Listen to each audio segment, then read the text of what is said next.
Hey there, everyone, and welcome to Pour and Explore, a wine, food, and travel podcast. I'm your host, Nick Elliott, the wine guy. I'd love to be your go-to guide for all things wine, food, and the amazing places they take us. Here on Pour and Explore, we'll sip, savor, and wander through the exciting world of wine, discuss incredible cuisines, and uncover the stories behind unforgettable destinations. Each week, I'll bring you lively conversations with wine experts, chefs, travel pros, and fellow enthusiasts. We'll share practical tips, hilarious tales, and plenty of inspiration to fuel your next adventure. So grab a glass, pull up a chair, and join me as we pour, explore, and celebrate the good life. Let's dive in. All right, welcome back to Pour and Explore, a wine, food, and travel podcast. I'm your host, Nick Elliott, the wine guy, sommelier, winemaker, classically trained chef, and a guy who believes that wine should be fun, approachable, and something that connects us all. On today's episode, I am joined by someone who's shaking up the way younger generations experience wine. Katina Burke is the founder of Next Gen Wino. It's a new online platform and white glove travel service, really, that is designed to connect millennials and Gen Z wine lovers with authentic wineries, welcoming tasting rooms, and unforgettable travel experiences. Katina's story is a fun one, from growing up outside Chicago to studying economics and political science in Texas to working in private equity before realizing her true passion was bringing people into the wine world. She is on a mission, everyone, to break down the intimidation factor around wine, highlight small producers who don't always get the spotlight, and create memorable journeys for a whole new audience of wine drinkers. I absolutely love what she does. Today, we're going to talk about her vision for Next Gen Wino, why she believes millennials and Gen Z actually do love wine. They just want it to be presented differently. How she is curating authentic experiences and how she goes beyond the glossy tasting rooms and her own favorite travel and wine adventures from Buenos Aires to Sicily and everything in between. Now, if you've ever felt overwhelmed walking into a wine shop, curious about planning a trip into wine country, or you just want to hear from someone who's working hard making wine more approachable for the next generation, you are going to love this conversation. Stay tuned. Katina, thank you so much for being on the show today. Awesome to have you here. Yes, thank you so much for having me. I'm excited to get started. Yes, absolutely. I cannot wait to tell my audience about this awesome thing that you're doing called Next Gen Wino. It sounds so amazing. We had an awesome conversation about it a few weeks ago, and I'm excited to have you here to talk about it. But before we do that, I want to talk a little bit about you. Let's get some basics on where Katina Burke comes from. And I think the first place is you're a Chicago girl. Yes, I am. I was born about 20 minutes north of the city, and I basically spent my entire life here minus a 6-year stint down in Fort Worth, Texas, where I went to TCU. And yeah, I studied economics and political science down there. My traditional career was being in investment banking and private equity. There was a slowdown in the market over the past couple of years, and I really always enjoyed wine my whole life. In fact, when there's like photos of me in college at frat parties with a bottle of wine instead of like the jungle juice, Right. because I just always preferred wine to anything else. And so I started studying wine, and which led me to kind of what I'm doing now. Absolutely. So, you're a huge advocate for wine, which I love and certainly appreciate, as the wine guy. This idea that you had to create this, as it stands now, a web-based online platform to connect the new generations, of wine drinkers to the people that are out there actually producing the wine and selling the wine and so on. I love the concept. Tell us about Next Gen Wino. Yeah. So, like I said, I have always loved wine. Out of all of my friends, I probably am the one that really enjoys wine the most, knows about wine the most. And I feel myself constantly like trying to pull my friends into this ecosystem. And sometimes it's hard because the wine industry can come off as scary or standoffish. I mean, you go to the grocery store and there's like so much, it's analysis paralysis. And so I really feel though I fell in love with wine when I was traveling. And I've been really privileged to be all over the country, all over the world, and taste really good wine. And I, would ask my friends, like, do you want to go to Napa? Do you want to go out to the Finger Lakes? And they were like, oh, well, I mean, it's kind of expensive and I like wine, but not enough to dedicate an Mhm. entire vacation to it. And so that kind of got me thinking, like, okay, so I prioritized going out to wine regions, fell even deeper in love with wine, but a lot of people aren't even giving it the chance because it might be unattainable. They have disposable income. Millennials and Gen Z have disposable income, but they don't feel the connection to wine like I did, right? So I was like, how do I try to help further the love of wine for more people in my demographic, in my generation? And that's kind of how I thought of Next Gen Wino, which is really it's a two-pronged approach. One is it's a way and a place for people that are interested in wine to go to the social media page, follow us, and see which wineries, which restaurants, which wine shops have like our stamp of approval. And our stamp of approval includes like, is the vibe good? Is the staff friendly? Are you gonna get laughed out because you didn't swirl your wine glass Right, correctly? right. Is the wine drinkable? All of these things that make an experience really well. Obviously, tasting rooms are gorgeous, and a lot of times you go to a beautiful tasting room and you have an okay time, but most of the good experience, the best experiences that I've had in wine is in like some winemaker's kitchen, Mhm. really learning about the wine because they invested their time back in me after I invested my time in them. So I'm traveling all over the country right now to try and identify who are these like next gen wino stamp of approval wineries. And then I'm going to also help you plan trips. So working with wineries, trying to get reduced pricing on wine tastings, reduced pricing on hotels to really allow people to see that wine country travel is attainable for them too. You described to me earlier the service that you're providing, this awesome service that you're providing as a white glove service. So you're really looking at a very high touch, high class, if you will. Maybe that's not the right word, service, to people. Obviously, going after zennials, millennials, and so on, which I think is a great idea. There's so much chatter. If anyone has their finger on the pulse of the wine business or just the wine world. We hear every day of the week that zennials, millennials, whatever you want to call them, they're not drinking wine. But I completely agree with you. I feel, and my philosophy is exactly that. It's too overhyped. It's too overblown. It's too snooty. It's over pretentious, things like that. And that's not what we want. Now, I'm not one of them. I'm a Gen Xer here, folks. But I believe 100% that you have to be able to roll with the punches, roll with the generations, and start doing things a different way. I've met really, really great people that feel the same way coming from here in the States, of course. We just talked about Priscilla Hennecum, who is absolutely amazing. She is at the forefront of wine marketing for millennials and zennials out of Australia. And we have to start thinking differently, as people in the wine industry.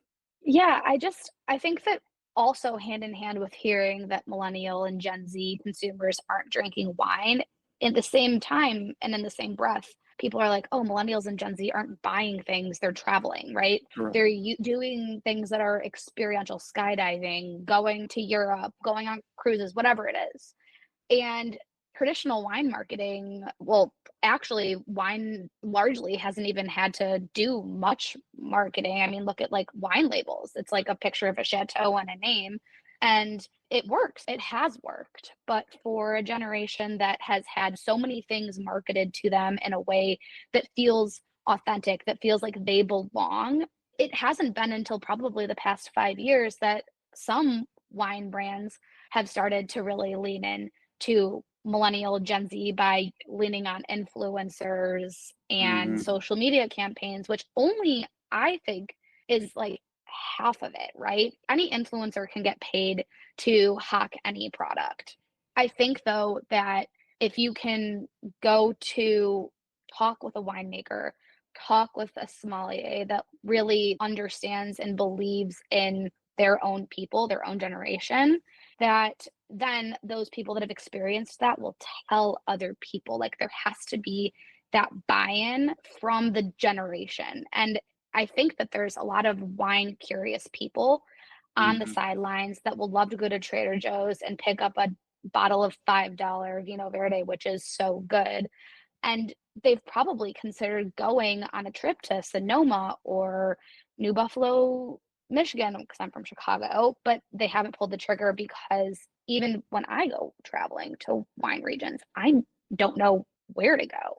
And the wineries that have the budget, they pay influencers to flood the zone. So I was just in Paso a couple Hmm. of weeks ago doing some due diligence. I found some incredible wineries, but when I looked on TikTok about where to go, it was the same 3 or 4 wineries that were owned by big corporations. Hmm. And yes, the tasting rooms were really pretty, but the level of service was subpar. The wine was fine. Like I tasted a lot of better wines from smaller producers. And if that's your only experience in Paso is going to wineries where you're just a number, but looking at something beautiful, I don't know if you're going to prioritize going to Sonoma or Napa or wherever it is. Yeah, absolutely. I loved what you said about meeting the consumers where they are. That is uber important in sales and marketing, period.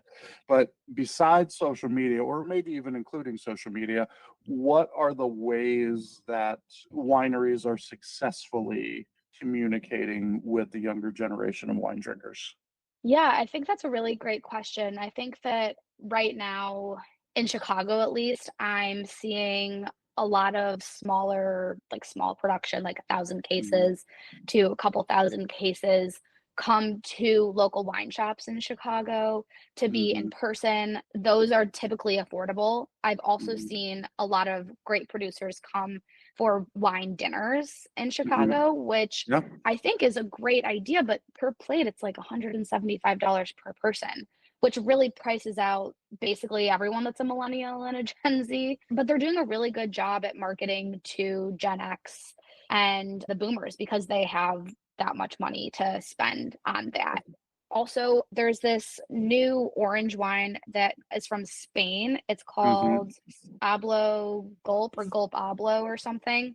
It's this Okay. orange wine. It tastes like a Sauvignon Blanc. It plays off the popularity of Sauvignon Blanc because everyone's drinking it right now. Right. And I'm hosting Next Gen Wino is hosting a So You Think You Like Sauvy B wine tasting because that's what everyone likes right now. And so Yeah. if I can say, oh, well, you like Sauvy B, you're probably going to like an Albarino. You're probably going to like a Vermentino. You're probably going to like an unoaked Chardonnay from Oregon, right? Like Right. those are things that you're probably going to like. People are going to learn. And I've seen some wineries do that. I've seen some winery, like most not do that, which I think they should. I hope they take this idea and run with it because more is more. I think that in this time, there's no place for anyone to be competitive with each other because everyone wants it to grow downstream. And so that's kind of what I'm seeing right now. Okay. Obviously trends in any industry shape, how we do things, but trends in the wine industry. I mean, I've been in the wine industry so long to remember, the whole Merlot fiasco after the movie Sideways, came about. And even when I, was part owner in a winery and making wine up in Monterey County, we actually had about an acre and a third of Sauvignon Blanc in our vineyard and wound up tearing it out and replanting with Chardonnay because Sauvignon Blanc was not selling, and that was probably around 2010, 2009, something like that. maybe a Wow. little bit later. And people were not at that time drinking Sauvignon Blanc. So we planted Chardonnay instead and it sold. But now here we are 10 plus years later. And now all of a sudden Sauvignon Blanc's all the rage again.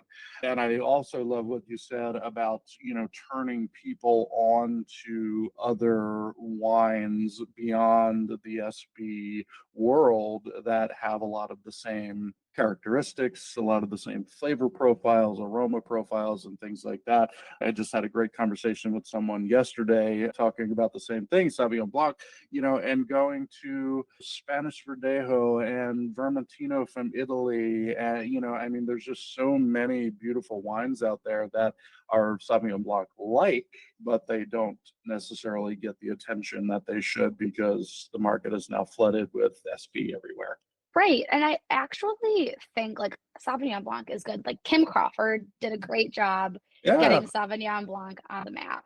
But I actually think that people are just looking for wine that is crushable and drinkable. And people know Sauvignon Blanc, they've had it. It's relatively inexpensive. So Mhm. they lean towards that. But like my friends, if I order a bottle of Gruner, right? They love it. And they don't really care what they're drinking. They know that they love it. They know it's not Sauvignon Blanc, and maybe they'll order it again if they like can remember that long name of the wine. Right. But I think that that also kind of moves back into the people wanting authenticity and like not the snobbiness, because in the wine world, everyone's like the most aged and the most complex wines, like obviously to people that have a trained palate and like that, that's fine. But this current generation, they like young wines. They like wines that Mhm. are crushable. If there's a chill on it, great. And I think that good wine speaks for itself. I Mhm. think people get headaches a lot from drinking cheap wine because that's what they know and there's added fillers and sugars. But if we can start to just show people that like a good bottle of wine that's cost $20 doesn't have any added sugar, it doesn't have any added Mhm. flavor, and one glass is the same amount of calories as a White Claw. Like if we can actually do that, I think that people will then bridge the gap between, oh, I like wine, I feel good drinking wine, and maybe I should like go on a vacation with my girlfriends or with my fiance or whatever and Mhm. learn more. I think that that kind of, it has to be both. It can't just be like my solution of having people travel to Mhm. drink wine or just social media influencers telling people what I just said. It has to be both. And there also has to be buy-in from winemakers that care about the next generation, hotels and hospitality groups and Travel Paso and Travel Napa and all these like these organizations, they need to buy in also. Yeah, absolutely. And there is a lot of junk out there, and we have to, find a way to wade through it. My listeners know, and my motto is you drink what you like. And you don't necessarily know what you like until you get out there and experience it. So Right? let's talk about those experiences. We've talked about what Next Gen Wino is. Let's talk about how it works. So break it down for the audience. What's the experience going to look like from clicking on, I'm going to guess, nextgenwino.com? Great guess. All right, perfect. Yeah, so on the website, you'll be able to see the regions that we serve currently. We're looking to expand. We're launching in probably October, September, October time with roughly 5 regions: Paso Robles, Willamette Valley, New Buffalo. I'm hoping also Sonoma. And I'm going on a trip to North Carolina. So hopefully, I'm hopeful that North Carolina they have some great wine out there. So I'm hopeful that that also has some legs. And you'll be able to send me an inquiry because, like we said at the top of the show, this is truly a white glove service. Yeah. I want to get to know you. I don't want to just sell you a PDF with some wineries that I've given my stamp of approval. You'll always be able to access the wineries that I've approved, that Next Gen Wino has approved. And if you want, you can go plan your own trip. But if you don't really know where to start, you reach out to me, I give you a call, and I learn a little bit about you. What's your price range? What do you like drinking? Do you even know what you like drinking? What are your values? Do you care about regenerative farming? Do you care about women grown or women winemakers? Do you care about, Latino winemakers? Whatever it is, we can kind of fit this to a way that makes it feel authentic to you. Then I send you some options for like hotels. I give you restaurant recommendations, and everything is planned out for you. The only thing you're going to have to book for yourself is your airplane ticket. You book the trip, and then the first thing that happens is you're offered a complimentary virtual wine tasting featuring wines from the region that you've decided that you want to go. Nice. And you're essentially going to kind of like get a preview of what you can expect at a winery out there. So you feel confident, you know how to smell wine, you know how wine opens up, you know what things taste like, how to swish the wine around in your mouth, so that Mhm. when you're sitting there, you feel empowered, you feel confident, and you feel ready to go. Then you go on your trip, you hopefully have a great time, Yeah. and you come back, you let me know how it went, and maybe you go on another trip in a year. It's very experiential based. Like, I want to create the next generation of wine lovers. I want to create the people that are going to carry the wine industry the next 50 to 60 years. Absolutely. Well, it sounds really amazing. Obviously, you're working with the wineries, you're working with hotels for accommodations. I believe you mentioned to me earlier that you're looking at some transportation rather, companies as well. How about things outside of wine? Because you're not necessarily going to drink wine for, 10 hours a day. Will there be any other activities included?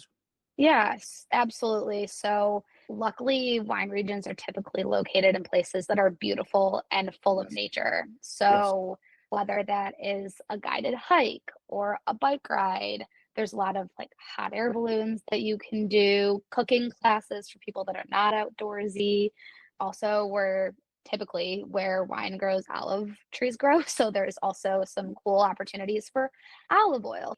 And also, if you have kids, there's a lot of cool places that you can take your kids that you might really have to dig the internet for. So, yes, you're not going to be drinking the entire day. I don't personally like going to more than 2 to 3 tastings a day. And I definitely like going to a restaurant at the end of the night that's cocktail based or good mocktails. Sometimes I don't even want to drink at Sure. the end of the night after wine tasting.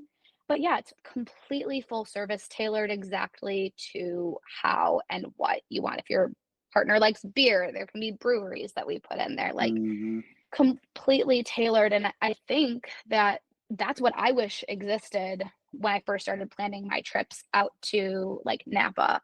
I remember going to a couple of travel agents because I didn't know anything about Napa, Right. and they gave me very generic wineries that you, Mhm. like I said, if you just go on Instagram and you look up Napa wineries, you can see Right. the big ones that have the money to place targeted ads. And so I did that on my first trip out to Napa, and they were gorgeous. Like, Mm. there were really beautiful wine tasting rooms out there. The wine was good, but I didn't feel like I learned anything. I wasn't hooked until I went to one winery that a som that I had met through a wine tasting class in Chicago had recommended to me on Howell Mhm. Mountain. It's called Robert Foley. Oh, yeah. Um, Mhm. and they had a barn, and they had like stray cats walking around. And I sat there with Robert Foley and his wife for 2.5, 3 hours, Wow. just learning about their history, the wine that they make, their friends, their family. Like, it just felt like sitting at a dinner table with a friend. Yes. And that made me go back to Napa because I was like, there has to be more of those. Yeah. And it wasn't the most beautiful. I mean, their property was gorgeous. It was on Howell Mountain, Of course. but Yeah. the tasting room wasn't millions and millions of dollars. It was Right. functional, and the experience was priceless. And when you look at Millennial and Gen Z as a whole, that's what they look for. They look for authentic opportunities to better themselves, to further themselves, and to have fun. And so those are the experiences that I'm Yeah. curating, not things that you can look up on the internet. I can promise you, working with Next Gen Wino, the wineries that I send you to, you'll probably have not heard of. Of course. Yeah. And that's the point. Like, I also, from a winery perspective, want to help the smaller producers who don't have the marketing budget to spend so much money to connect with their next generation of consumers. Like, I think that those smaller producers have so much more to give. And I think that that makes a really good pair, like the synergy of those two needs, it just fits really well.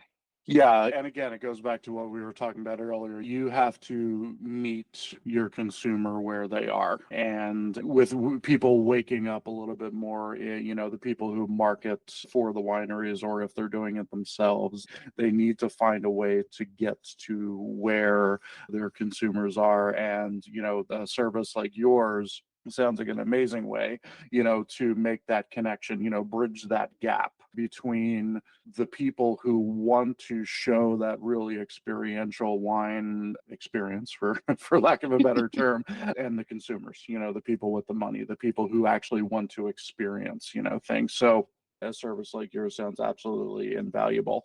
I want to change gears just a little bit. Part of the service that you're offering is travel, which I think is great. And, we love to talk about travel on Pour and Explore. You're traveling all over the world, traveling all over the country. Give me two highlights, the coolest places you've been, and whether it's a city or a restaurant or a winery, just two places that have just absolutely blown you away. I would say that the first that comes to my head is Buenos Aires. I was there in November of 2023, and I actually went down for the Taylor Swift concert because it was cheaper to go fly all the way down there to go see Taylor Swift, which, okay, by the way, that's like the blueprint for millennials spending money on experiences. Anyways, Yeah. I Yeah. digress. But as an American going down there, the US dollar was so strong compared to the Argentinian peso.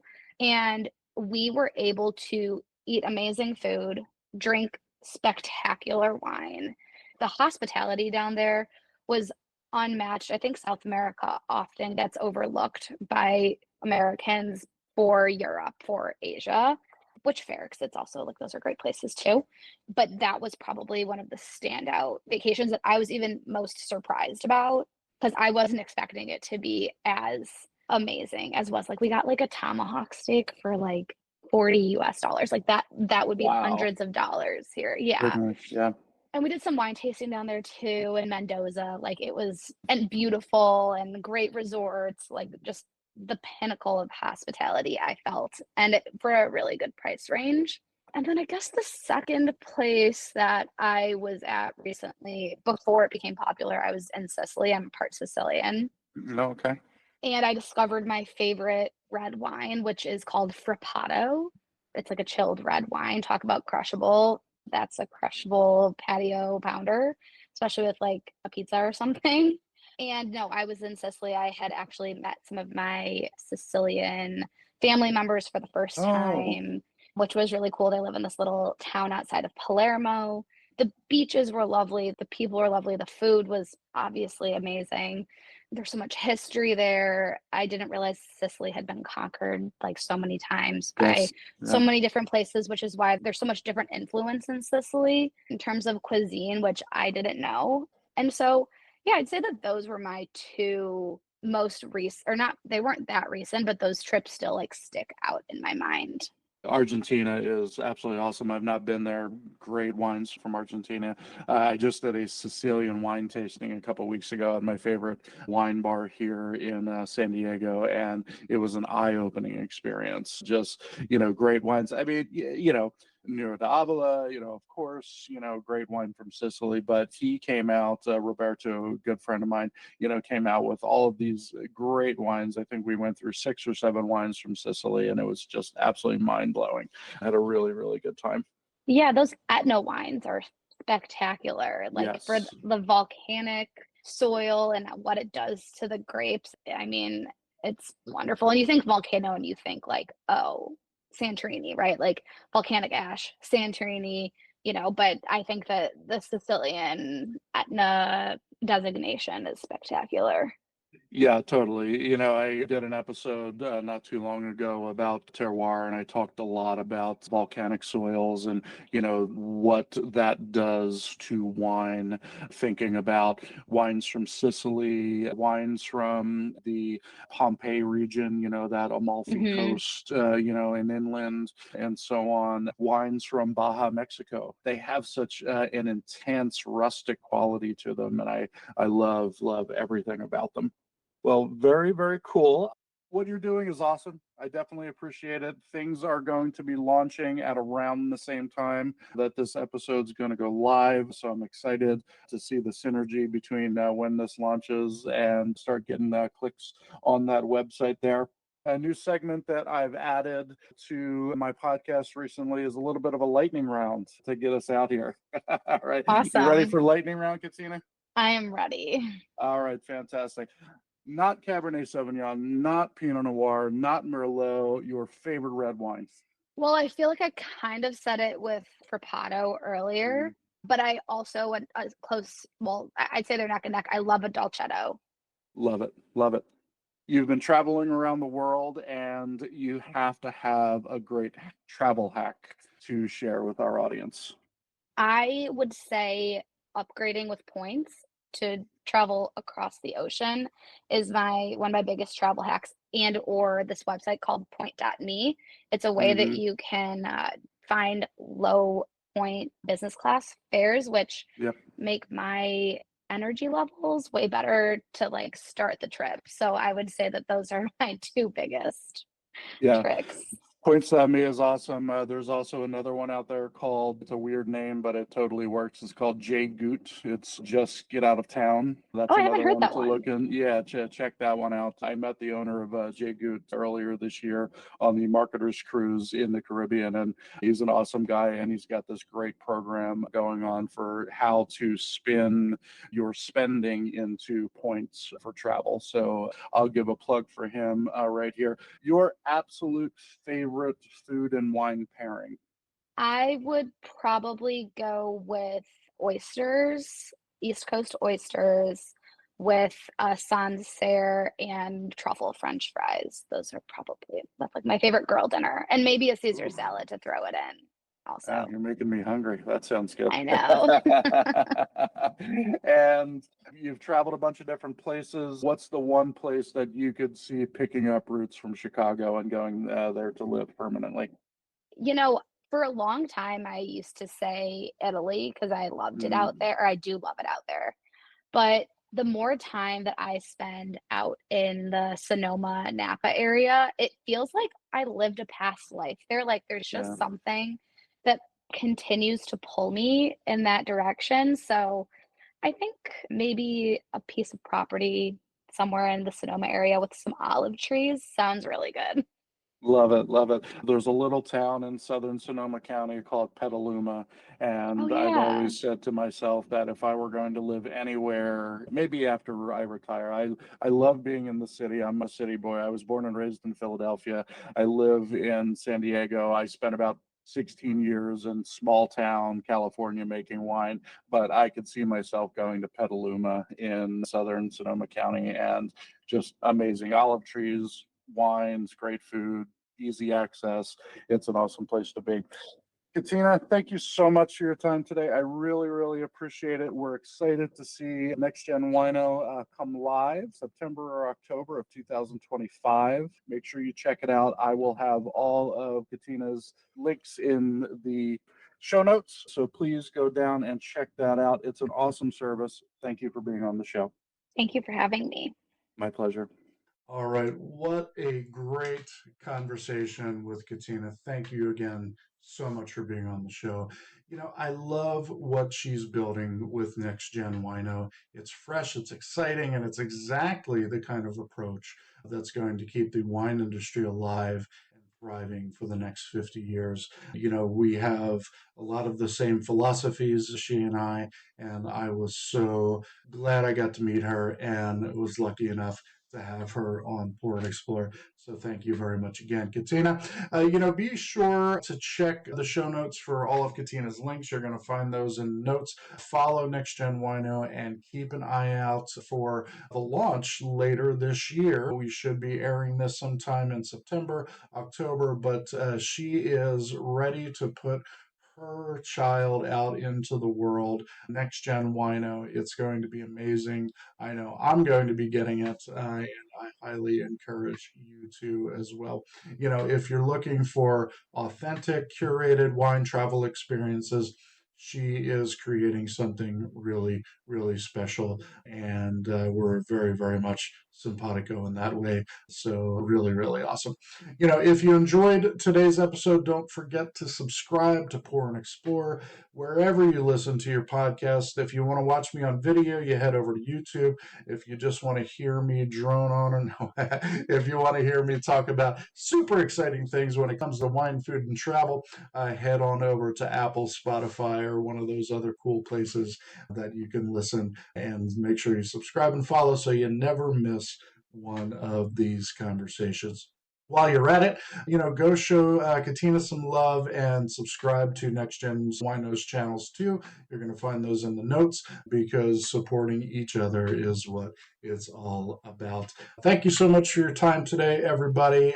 Thank you again to Katina. Until next time, my friends, keep wondering and wandering. Thank you so much for tuning into this episode of Pour and Explore. I'd love to hear your thoughts, your stories, or your questions, so you can drop me a line at cheers@thewineguy.vin. That's cheers@thewineguy.vin. Or let's connect on TikTok, Instagram, or Facebook. Grab those links on my website at thewineguy.vin. Until next time, let's keep wondering and wandering. Cheers, everyone.